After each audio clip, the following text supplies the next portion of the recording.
There are a number of myths that circulate about immigrants and refugees. One that I would mention is people talk about the people coming across the southern border of the United States. For many years, those people were men coming for work, almost entirely. In recent years, those are families coming from Guatemala, coming from Honduras, coming from the Dominican. These are people leaving terrible situations. They're desperate. They deserve our admiration for picking up and leaving, and for an arduous journey, and for facing, in some cases, they don't know what. So rather than being vilified, as they often are in our political environment, they deserve our admiration, they deserve our support. Another myth, and this one is even maybe more pernicious, is the one about replacement theory.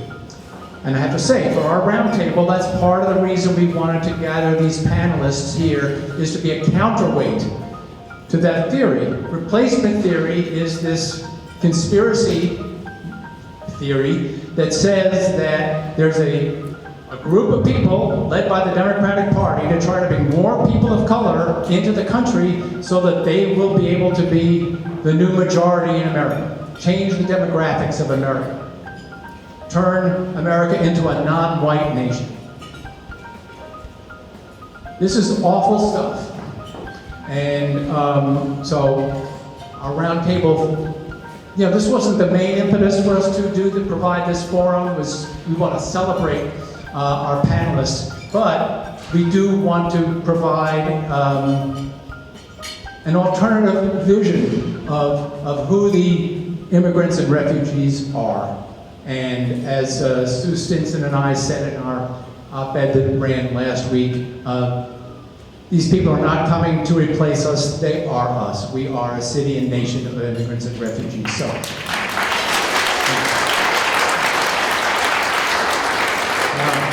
great, thank you very much. All right, so we're going to start with, so I try to say Ubicella. And everyone says, who do you mean? They mean, oh, you mean Ubi. Okay, so no one calls her Ubicella, evidently. But anyway, I'm going to have all four panelists come up to the table, if you wouldn't mind. Maybe bring your water with you. That'd be great. All right, so Ubi is going to speak first because she has to be someplace else, a little early perhaps. She is the Assistant Director in the Office of Alumni Engagement at UNCG.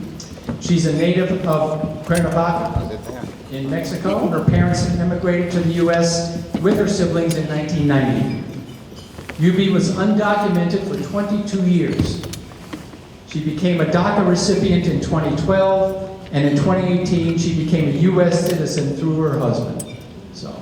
Anyway, Ubi received her associate in arts degree in 2013 from Randolph Community College, then transferred to UNCG. She graduated with a Bachelor of Arts in Psychology and Spanish. And it's a great situation. She is a proud alumna who works with alumni, so that's really great. She's also involved with the Latino Community Coalition of Guilford and the Immigrant Fund of the Community Foundation of Greater Greensboro. So, Ubicella Sandoval. Hello everyone, thank you for having me. It's an honor to be here with you all. It's a bit of an emotional situation. I recently got done with my personal statement for grad school, and in telling my story of why I want to join the program for couples and family counseling, I did a lot of digging of my personal accomplishments and feelings, and it was quite a road and a lot of reminiscing of my childhood, of how we came here. It really started with my parents having the dream of having a better future for us. I'm sorry, again, my name is Yubi Aranda Sandoval. I am from Mexico, Cuernavaca, Morelos. I immigrated here when I was 3 with my siblings. My parents brought us here to the U.S. It was first California, where we arrived. We lived there for 6 years. Everything seemed so familiar in California that it really felt like home. It felt like we just took our bags and just landed in a different town because everybody looked like us, sounded like us. We had what looked like mercados. They're called swap meets. Lots of tiendas, stores. So it felt like home. And when we moved to North Carolina in 1996, because an uptick of ICE raids in California in the mid-90s, it was a shell shock. I was just speaking to somebody about how much forest there was here, how much a different ambient. At that time, there was only one store in Asheboro. That's where we arrived, Asheboro, North Carolina. And it was, I felt like out of place, a fish out of water, because there really wasn't anybody that looked or sounded like us, and Spanish was hardly spoken anywhere. So it was a bit of a rough patch for us at the beginning. My parents also had a hard time. My dad more than my mom. He's more of a people person. He's a very social butterfly. And so not having that other familiarity of like people that he could really speak to, his English was limited. So not because he didn't want to learn English, but because even his education in Mexico only got to the 2nd grade. And if you know, you only get to a certain age or a certain education level. There's so much that you can do in the other language or attain another language. So it was very difficult for him to learn English. So fast forward to them having this vision to us have a better life here. I was a first generation college student. And the path to that was pretty difficult. I often found myself doubting that I would ever get there, and many times turning away from the what I would call it the easy way out, because it wasn't, I didn't work for it. And where I'm getting to that is through the adjustment of my husband's citizenship. And as a matter of fact, there's 2 times where he proposed, and one of them was the intention to help me go to college and finish my college degree and go to the next level. But I said no. I wanted to do it on my own. I wanted to like keep going and prove everybody. But there's only so much that the government or the situation that we are in as DACA recipients or undocumented students that there's a wall there. And at that point, it's either you're paying out-of-state tuition for a college degree, which is 4 times more than our peers a peer who may come from California, live here for a year, and then they get in-state tuition, and then they leave to go back to their home state, and we've been here. And so that was a pretty rough patch for me to keep going and be persistent on where I was headed. At first it was med school, but I fell in love with psychology, and I switched my major.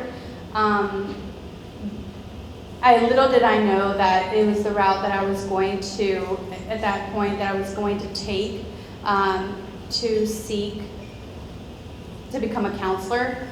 And I'm really glad I did, because that also showed me how much value I have as a human being.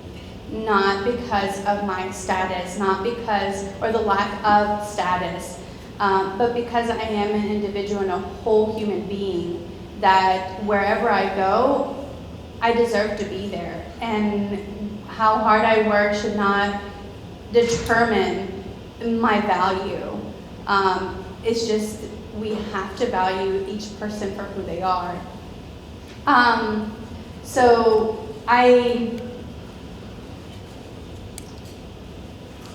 That's where I'll stop. I don't know if you want to.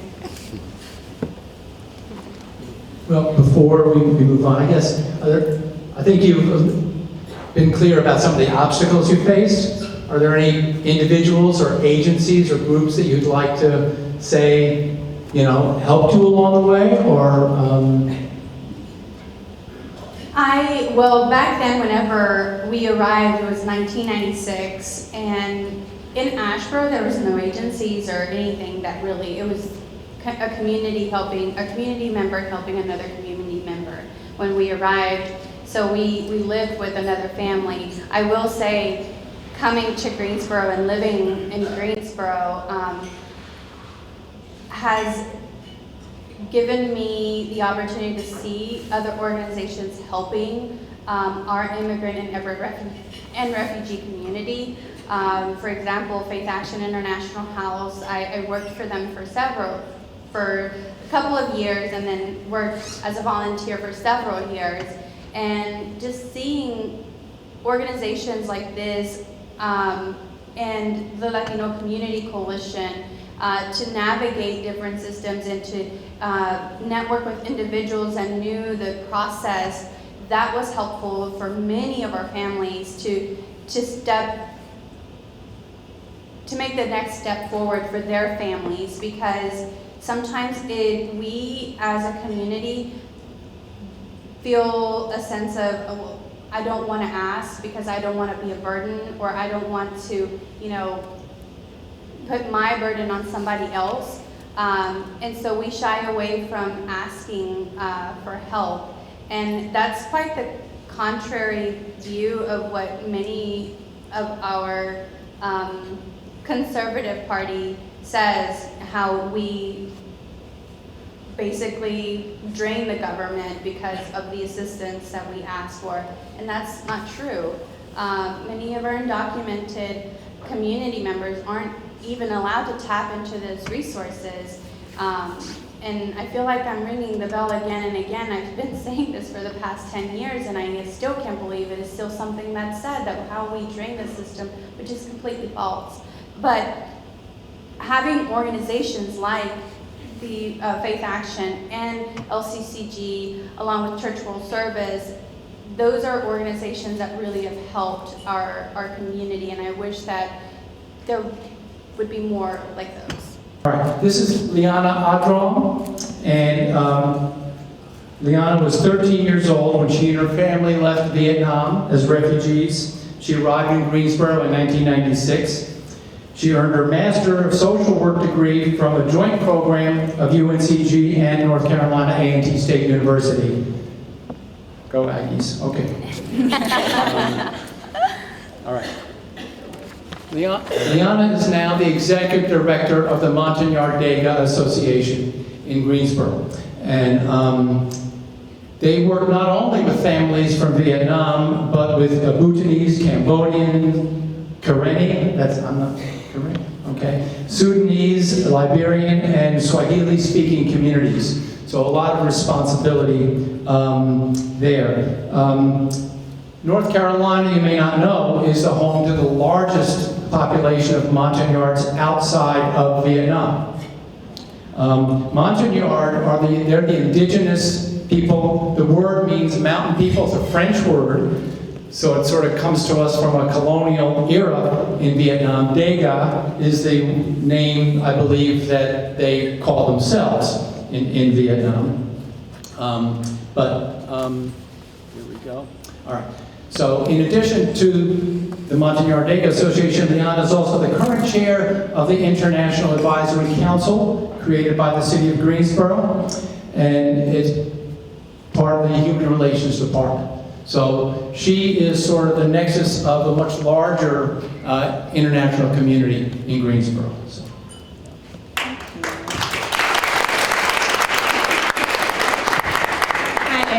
Hi everyone. Thank you for the introduction. And actually, so Leanna is my I guess nickname. I kind of adopted that when I was in 9th grade. But my actual real name is Hyua, that's Hyua. But here in the community, I'm known as Amit Sanjay, which is Sanjay's mom. In my community, we don't call people by their first name. We call them by their kids or their grandkids' name. Sometimes it's good, sometimes it's bad. You know, imagine if you're a child and got lost and the police say, who's your parents? Like Sanjay's mom, you know? But anyway, so yeah, we came to Greensboro in 1996. You guys came in 1996 in Nashville. When we came, it was Lutheran Family Social Services who welcomed us, you know, at the airport. I remember when we came, they put us at the house right there on Yanceyville. The house is still there near the Revolutionary place. Stayed there for a couple of nights, and then we moved to kind of near the mall. And then, you know, I went to Allen Middle School. They put me in 7th grade. I didn't speak any English. I remember just following this one girl who was from Vietnam around, you know, I mean, that's all I could do. And I didn't want to go to school and all that kind of stuff. You know, was homesick, but back then there was no telephone in Vietnam or even, you know, how to call. You have to buy those phone cards if you use your home phone, that costs like $5 or $4 a minute, right? Nowadays, like you can just press a button and there's a FaceTime. But, and then Pastor Ahen Nia, you know, you guys might know him, moved us to Summit Avenue apartment right there on Cone Boulevard. And I'm telling you, the whole apartment complex was full of people from Vietnam except for 2 households, which is one American family and one Vietnamese family. And, you know, it felt like home, like we belong somewhere, you know. And then we went to Acock Middle School where, you know, ESL class was there. Miss Hoyle, I still remember her. She was, you know, I think one of the person who has, you know, make some kind of impact in my life. You know, she took her time to teach things and stuff like that and to welcome us. And, you know, that's, I think, and having other students around who we could communicate, even though we were from different tribes in Vietnam, but we were able to communicate with each other in Vietnamese and stuff like that. So that's kind of, you know, how the journey when I was little. Fast forward to, you know, college year and stuff like that. I didn't really know what I wanted to do. Like, you know, first when I was I remember sophomore, you know, the teacher was like, right, where are you gonna be 10 years from now? I was like, I'm gonna be a nurse, you know? Yeah, and then I got to college, I was like, okay, teacher, and somehow, I don't remember how I found social work, but I found social work and I was like, oh my goodness, this is so great. Like, I wish I would have found this earlier. Like, I just really connected with the people there, with the teacher, with the other student, and it just fit right in. And, you know, when I graduated, I was looking for a job. And then the Montreal Degas Association had a position open. I'd apply and also apply at the Guilford County School. But, you know, I wanted to be at a place where I could make an impact, right? Because I remember going through school, we didn't have a mentor. We didn't have like people to hold your hand, like here's how you complete the FAFSA, here's how you complete the college application, you know? We just kind of like just did it ourselves and, you know, just kind of put it in the box, see if it works or not. So I wanted to kind of be at a place where I could make an impact and be able to help the next generation, you know, because like as an immigrants and refugee parents, right, you see a letter that comes to the house, you just either throw it in a trash can or have your children read it to you, and then they might say, oh, it's nothing, you know? So yeah, and MDA also, you know, one of the organizations that helped my family when we first arrived. I remember Louise, one of the caseworker, drove us to like Charlotte for our fingerprint, where we had to wait like long hours in line and get car sick driving to Charlotte and back and forth. You know, so it's an organization that helped my family and many families from Vietnam and other Southeast Asian country. And you know, I wanted to be there. And since then, I think like I have connected with a lot of people. I mean, I know several of you in the audiences. Because of the work and the people that I do, that I'm grateful to be in connection with you all. To say, I think I'm not the only one here whose first experience understanding anything about immigrant and refugee populations was when Lutheran Family Services brought in the first group of people from Vietnam and really set a tone in Greensboro. Greensboro is a welcoming city, and I think the tone was set then. So Leon was just keeping that tradition alive. So thank you. All right. Million Makonnen is originally from Ethiopia. He came to the United States as a legal permanent resident and has been living in North Carolina for more than 17 years. Million received his master's degree in economics from North Carolina State University. After graduating, he worked for a time at the Research Triangle Institute, but was eager to be more directly involved with others arriving in the United States from Africa. So he moved to Greensboro in 2010 and joined African Services Coalition. And he's been with that organization serving in various capacities, and now he is the executive director of the African Services Coalition. And I was recently surprised when I went down to the Self-Help Credit Union building and met with Million, how much of that building they occupy now. It's a big, sprawling organization, and I think that he may have moved away from his economics training, but I think it's also coming in very handy being the executive director of a large nonprofit organization. So thank you, Million.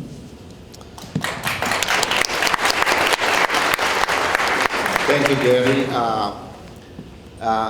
It's so great to be here and seeing so many familiar faces. Can you hear me all? Yeah. Okay. So thank you for the invitation. Thank you for the work of the league. I think this is a great issue that we all come together to able to discuss this time. There's no more better time. To have this kind of conversation is very important. I don't talk a lot about myself, and I think Gary said a lot, but I would like to really jump on the most important issue. I've been doing this for many years now, and I call it service. It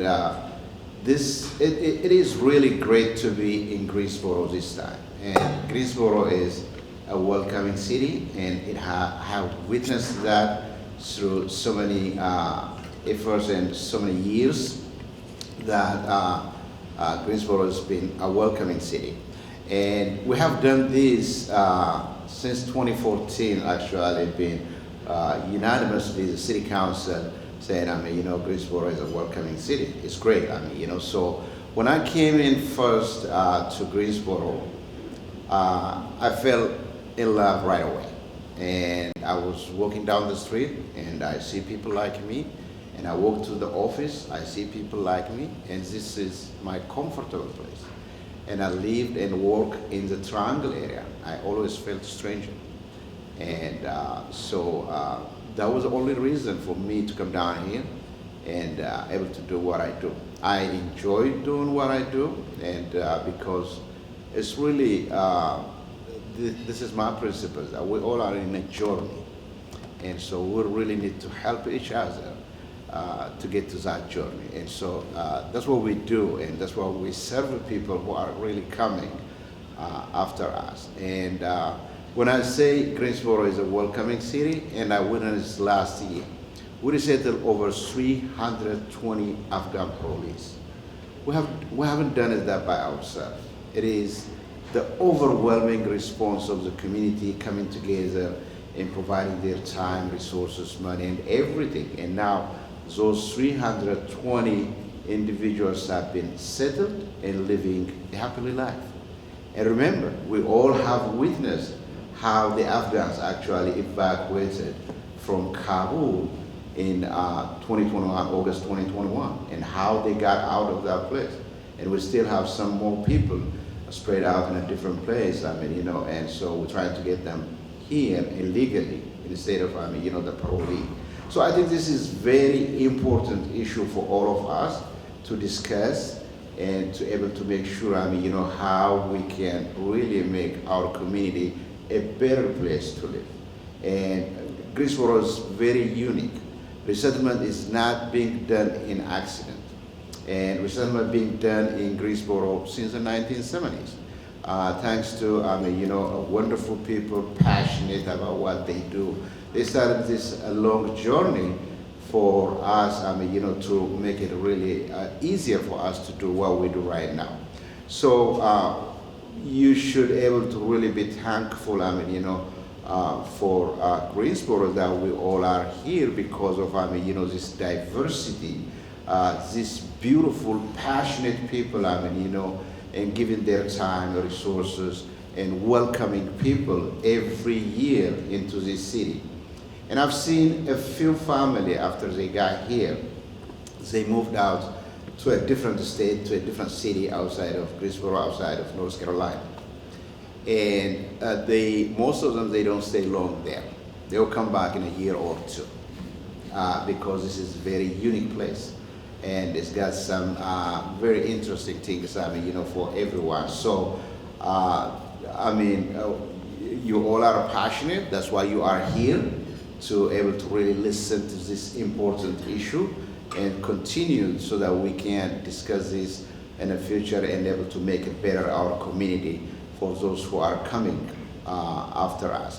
So we have everything, enough for everybody, and we are so thankful for the support that the community is really providing us to able to do what we are doing every day.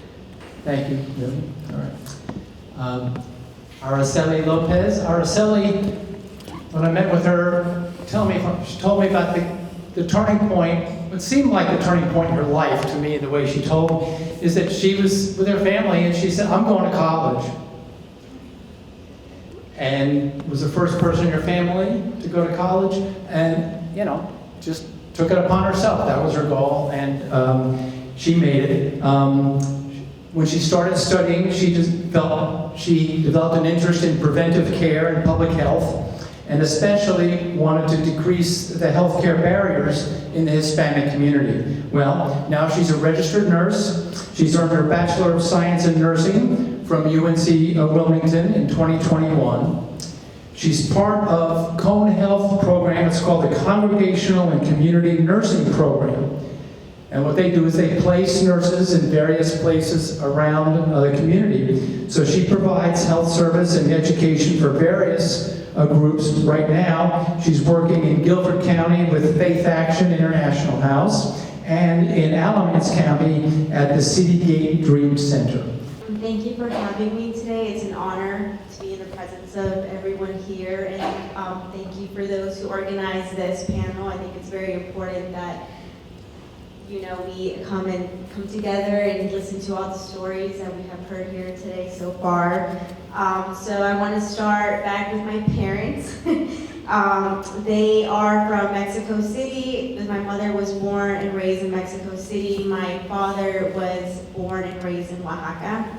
Has anybody heard of Oaxaca and where that is? Oh, okay, that's quite a bit. Wow, I'm surprised. Okay, so my father first came and immigrated here in 1982. He started doing seasonal jobs, fruit picking. He mentioned it was grapes, cucumbers, tomatoes, all sorts of seasonal fruits and vegetables. He would then obtain the money and send it over to his parents in Oaxaca. He went back to Mexico in 1985, married my mother.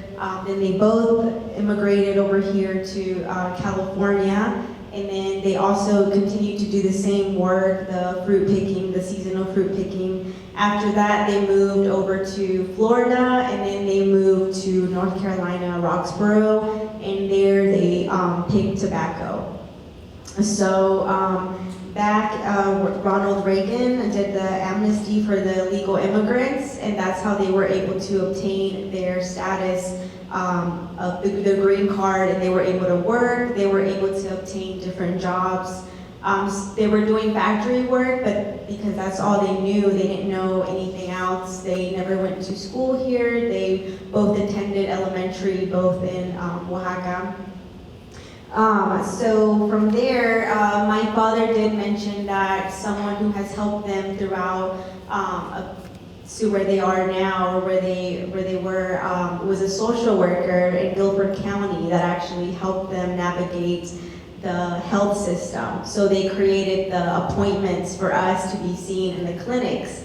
And I didn't know any of this, and so I started investigating about, you know, how was their journey here and how it was them settling in North Carolina. The social worker also helped with obtaining clothing and also securing jobs and housing. So they rented a home. So that's about my family. I have a brother and a sister. Yeah, I'm just so thankful that my parents immigrated over here. I can't imagine if I was them. I don't think I would have the strength to do that, because it's a huge thing coming to a place where you know you're really not wanted, navigating the language barrier, everything, like the job placements, like where you're gonna work, how you're gonna raise your family. So I am so grateful to have them both. And as far as my educational journey, it was definitely not easy. I worked to obtain a car, and then from there I was able to go to like these scholarships, workshops, so that way I could learn how to apply for college and how to obtain the scholarships and the funds to go to college. It was very intimidating, very imposter syndrome, I would say. But then I gained this love for like science and anatomy, and then I decided to pursue the nursing program at Alamance Community College. It was a challenge because it was just me and another Hispanic in a group of like 50 students. So it was difficult to kind of feel like I belonged there and like that I deserved where I was. So why nursing? Well, growing up, I saw how my parents didn't have that basic health care that they needed. Also, I saw my mother struggle when she would go to her appointments, that language barrier. She would struggle, they didn't understand her, and I would even go with her, but I really couldn't translate for her, and I didn't know the terminology or the health terminology. But seeing them go through that really pushed me to focus on health. So currently, as Gary was saying, I am stationed at the Dream Center, City Gate Dream Center, and it's a community center. A lot of Hispanic, Latinx people come to the center. We have tons of different activities. For example, we have like diaper drives here, we have meal distributions. We have a case worker, case manager who helps with like utility assistance. And then on the Guilford end, I am here stationed at the Faith Action International House, where I also see patients who are just arrived, maybe it's even been like a week, and they need to see a primary care provider, or their children have been sick for like 3 months and they need to find a primary care provider who will see their children so that they can get better. But I think there's just so much that still needs to be done health-wise, healthcare-wise. Sometimes when I see patients or run into patients, they're chronically sick, and really there's no way to go back but to help them where they are now.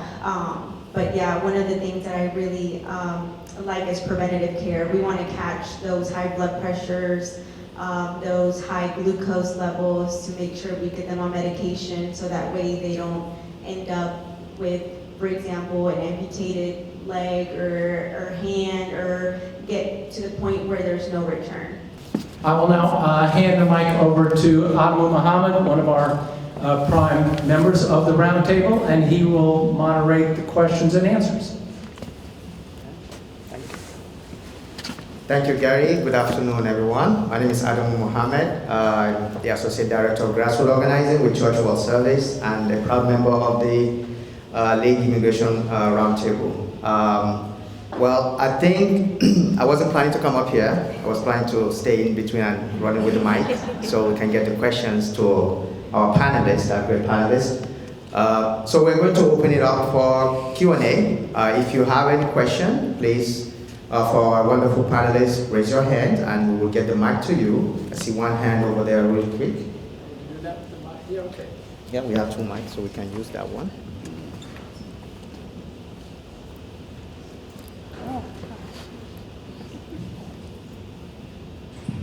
Yubi, you mentioned the issue of in-state tuition for DACA and undocumented students who have lived in Guilford County, for example, most of their lives.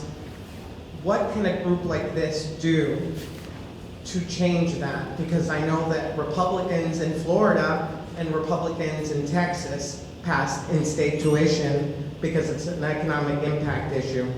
What are your ideas to see if groups like this can help change that? Thank you, Andy, for that question. It's been since 2000, since I can remember, that this has been something that we have been advocating for. I was just 16 when I became involved with the in-state tuition issue. We have gone to legislators, called, sent letters to advocate for this in-state tuition. I would encourage everyone in this room, you are voters. Those of us that were calling back then, many of us at that time weren't able to vote or were part of that voting community. But we were able to persuade some of you who are voting to put the right people in these seats to be able to pass in-state tuition. In the meantime, I would say is keep calling your legislators, tell them about the impact that these students are making. We have many nurses, many healthcare providers out there that are DACA recipients that you have probably come across and you don't even know. And they're living in this day-to-day limbo of, am I still going to keep this, be able to keep my permit next year? Will it even be there? Will I be able to provide and keep this roof over our heads? They're living in constant anxiety that it is draining mentally and emotionally. And it is about time to pick that up, pick that pressure off of them and advocate for something that is going to last and leave them in a safer space to take care of their families. So I would encourage you to keep calling your legislators and create, as the League of Women Voters, create a campaign to really amplify this in the community and tell your friends about how these healthcare providers and, the term just left me, essential workers, because they are all essential workers, are important to our community. So I would leave you with that. Calling legislators and perhaps do a campaign to advocate for in-state tuition with other Latinx organizations across the state. Latinx Ed, I would encourage you all to stay in touch with. Thank you, Yubi. Just to add to the institution, I know Adi was one of the leaders back in 2015-16 that led some students who were growing up not knowing what to do after high school, how they're going to pay for college. And I remember we spoke in front of the County Board of Commission of Education, and the city of Greensboro actually sent a letter to the state legislators to get in-state tuition. So there's opportunity for us here, many of us here, to reach out to our legislators. Even the campaign that UB was talking about, let's try and meet with them, let them understand there's a potential. Most of these Republicans who don't support, they know the economic factor, what we are losing as a state, when we are denying many of the upcoming immigrant youth who are not able to pay for in-state tuition, what we are losing economically. And they need to hear that. I think that's one argument that we can make when we meet with them and I'll call them. Thank you, Yubi. So there's another hand right there at the chair.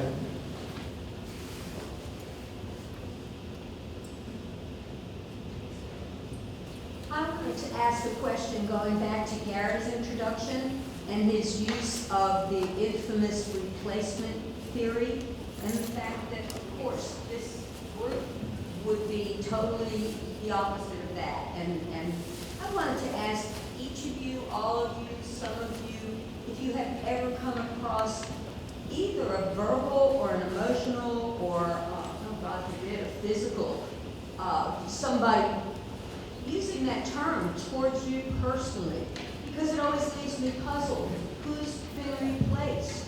You know, it's such a grammatically incorrect theory, sociologically and everything else. I'm a retired English teacher. I was an object of that. Okay, great. I can. I'll just answer based on what I have observed or my experience, I guess. I work with a lot of family, you know, who are on, or elderly who are on food stamp or other family. And you know, when you go into a grocery store with a food stamp card, I know with some family they feel ashamed because, you know, it's automatically recognizable, right? That's a food stamp, and then there are not necessarily people or going to say it to them to their face, but you know, when someone is like in the back talking, you know, they're not understanding that they are draining the system, like you said, you know, so they felt some type of shame, you know, stuff like that. So I think, you know, we just don't know what people's situations are until, you know, we really get to know them and talk to them. I mean, like, here I have a PEBT card, right? I mean, I didn't need it, but my kid was as part of Guilford County School, and they gave it to us, you know, but we use it because like the kids have it, you know, but I'm like, but the other family, you know, where they really need it, and this is something that we have to like just kind of respect that, and they're not draining the system. I mean, there's like tons of money out there just floating around, and like now with the state refugee office, they have money that they don't know what to do with sometimes, you know? I mean, there's money out there. Hear me? Okay. Yes. I would say yes, facing discrimination. Discrimination in healthcare, but also in my personal life, growing up.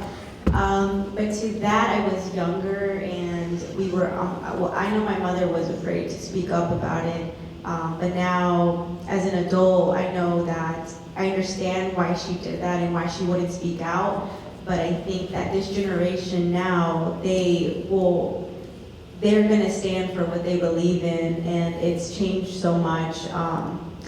And in healthcare, it's difficult to sometimes deal with those encounters when, you know, discrimination.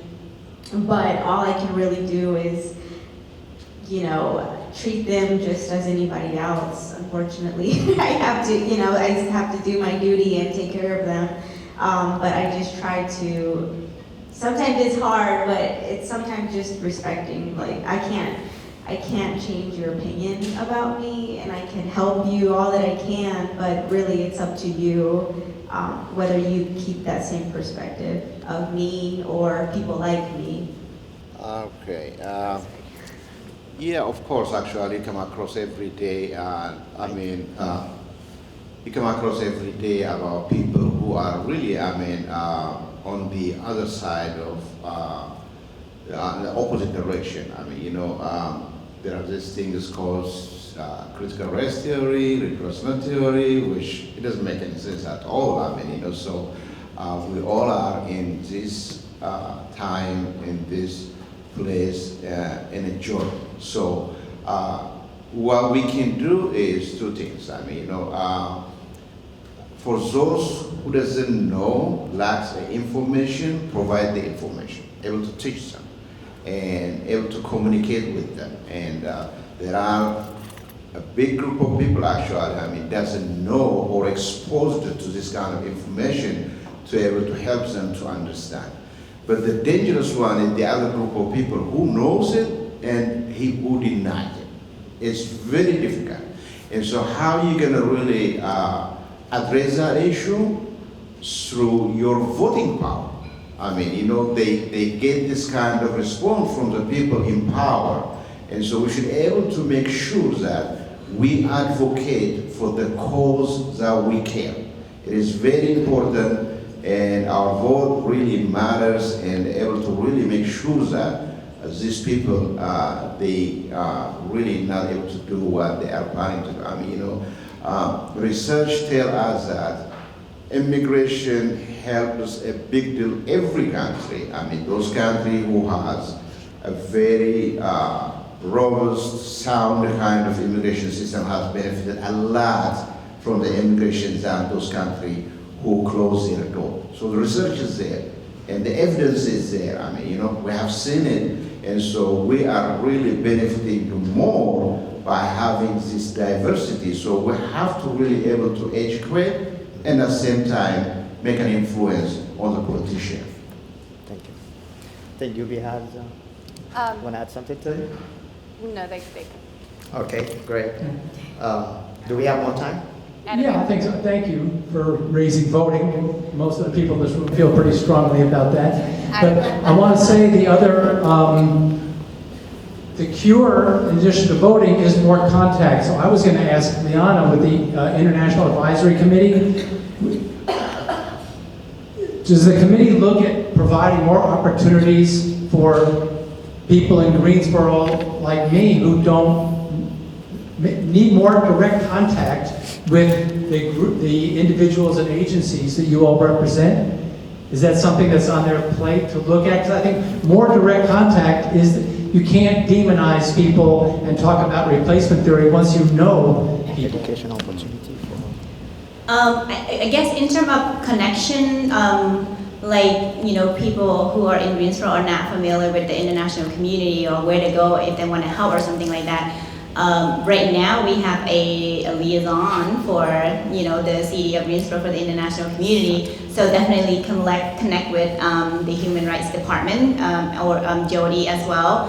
And I think, with the voting, I know that recently you guys have a get out to vote with the international community with the IAC kind of collaboration, just getting encourage people to go out there and vote. And at our agency, we do a lot of voting campaign as well. But there's a lot of issues with when it comes to voting for our refugee and immigrant communities, like they don't really know who to vote, what they're about. So a lot of educational information go behind the scene that, it's just really, it's very complicated. It takes like 10 times and longer to do it, while you can just like bubble the answer sheet, to when it comes to the voting. Thank you. We have next question. Maria. Yes, hello everyone. Thank you so much, panelists, for everything that you've set up to this point. And I just wanted to add another comment about what Yubi was talking about earlier, about what we can do to support undocumented and DACA students here in North Carolina to get access to in-state tuition. And one of the things that I would hope that a lot of you will do and would leave today is that the Guilford County Board of Commissioners, Greensboro City Council, the Guilford County School Board, and the Greensboro Chamber of Commerce, they are all governmental agencies that have a legislative agenda, and they send it to Raleigh every year. And if all of you would just take a moment of your time throughout the day to just contact those agencies and say, hey, we really need this issue of education, of in-state tuition on your agenda, because this is an issue that we've been battling for over 20 years now. And I am someone who has DACA, who graduated from Southwest Guilford High School here in High Point, North Carolina. And unfortunately, I was not able to go off to a North Carolina University. Thankfully, because of my efforts in the community and those that I connected with, I was able to go off to Wake Forest on a Fulbright scholarship. But that doesn't mean that this is happening to every other Latino student who's undocumented or has DACA. I am just one in a million, and we need to create these opportunities for the rest of our students. So thank you. I mean, she gives us great tips on how we can get involved. I think it's very important that we attend those meetings and that decision makers know that this is important for us. We just want to go back to the question that was asked about the replacement thing. Just one thing that we have to continue to educate those who make decisions about all these issues is that refugees and immigrants contribute more economically to this to the state and to the nation compared to what is being invested in them when they are settled in the state, and how much is being invested to help them find a home, find jobs, and learn the language and all the other things. Refugees contribute millions, if not billions of dollars to the economy. I think our elected officials need to know that, and all those people who are against immigrants or DACA mentored students to get institutions, they need to know that. I think that's also plays very much when we talk about the economic impact of immigrants to our economy. I see a hand over there. Just suggested, Ms. Billy, that you have a source to give the right information, because I want to sound knowledgeable when I write my elected officials, etc. Is there a source that you can refer us to? Yes. Sue has a hand, or maybe she's going to answer that question. In the op-ed that Gary and I co-wrote, we listed an American Immigration Council. The website is in there, but you can just do an online search for American Immigration Council, and they have all sorts of data, and they have it by state. Mm-hmm. Yeah. Oh, thank you. Yeah. That's perfect. Can I add something? Yes. We have an addition here. I just wanted to piggyback on what Adam said about how refugee and immigrants, contribute a lot to the nation. Also, I wanted to mention people like us who are in the grassroots organization, who are out in the community every day, and who work for little money. Those are the people that also, we're coming back, we're helping back. I didn't graduate college and move away from Greensboro. I'm helping Greensboro, the city of Greensboro. I'm helping, helping my community, helping everyone, I think. So I think those are something that we don't really get recognized a lot, or don't really, get a Nobel Prize award kind of thing, or just, kind of unnoticed. But I think just in support of small organization or startup organization who are led by refugee and immigrant, because these are the people that those immigrant and community are going to go to. They're going to go to people who they know. They're not going to go to the big multi-million-dollar organization because, of different reasons. So support those as well. Can I just add something? I would say with the educational piece, I would challenge you that our white majority to be the ones having these conversations with those that are attacking our community, because most of the time when we are on that other side, our moral is already floored down to the max, and for us to keep having these conversations with somebody who's attacking us, it just feels like we're not going to get anywhere with the conversation. So I would challenge you to be informed and to ask, us about resources that you can tap into, but let it be you that are dismantling some of these ideas from our counterparts, because maybe some of us, we are already tired of educating others of things that you can simply Google. I also want to add, adding to what Sue referred us to, there is the New American Economy. It's an organization, nonprofit, that has a lot of economical data about refugees and immigrant contributions in different ways. New American Economies, if you can find them online, they are very, very reliable, and they provide good information to back what we're talking about. I want to speak about the elephant in the room. The elephant in the room is the story that in a relatively short number of years, this country will no longer be majority white. And I think we have to speak to that and find the proper language, the proper stories, the proper data and that is a factual item, so you can't say it's a lie or it's not going to happen. But how do we find the language and the techniques to frame a counter argument to that field? Thank you. By the way, unless I'm mistaken, Greensboro already is a majority non-white city. So a lot to unpack there. But let me just say, the demographics will continue to go in a certain direction, but white power will remain in place in Greensboro for the foreseeable future, regardless of the demographics. That's the way it's set up. So we have our work cut out for us. Any other questions from the audience? Oh, please go ahead. I have to put Araceli on the spot. Araceli, what do you find is the largest healthcare barrier to recent migrants with no immigration status? I would say transportation. I would also say health literacy, and really understanding just the basic needs that they need. For example, whether it be like an annual visit, whether it be that they need STD checks. So there is many, but I would say those. Financially, transportation. We have a lot of like mental health needs, very, very much so. So I would say those, and I don't know if that fully answers your question or not. Thank you very much. I think William was Yeah. Okay. I will go back to,